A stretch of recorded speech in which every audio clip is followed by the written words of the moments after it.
Nyota wa timu ya taifa ya Denmark na klabu ya Manchester United Patrick Dorgu atakuwa nje kwa majuma kadhaa baada ya kupata jeraha la hamstring kwenye mechi ambayo Manchester United waliandikisha ushindi wa magoli 3-2 dhidi ya Arsenal ndani ya uga wa Emirates.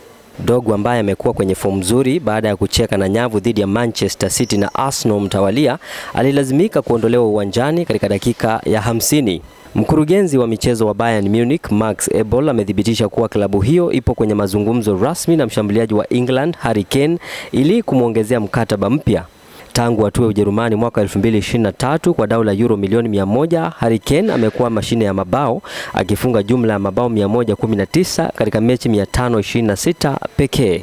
Chini ya kocha Vincent Kompany msimu huu, Harry Kane amefunga mabao 34 katika mechi 30, akifukuzia rekodi ya Robert Lewandowski ya mabao 41 kwa msimu mmoja wa Bundesliga. Klabu ya Juventus imeripotiwa kuwa na nia ya kuwarejesha nchini Italia winga wa Liverpool Federico Chiesa pamoja na mshambuliaji wa klabu ya Manchester United Joshua Zirkzee mwenye umri wa miaka 24.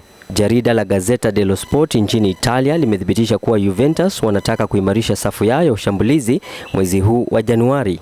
Zirkzee ambaye ni raia wa Uholanzi amekuwa akikosa nafasi ya kucheza ugani Old Trafford, huku Federico Chiesa akionekana kutamani kurudi nyumbani kufuatia changamoto za majeraha na ushindani ulioko ugani Anfield. Hatimaye nahodha wa klabu ya Manchester United Bruno Fernandes ameripotiwa kusitisha mazungumzo ya kuongeza mkataba wake.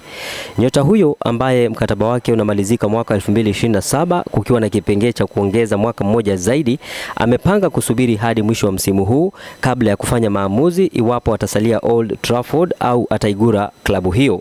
Gonga subscribe na uwashe notification bell usikose taarifa zetu kemkem kila siku.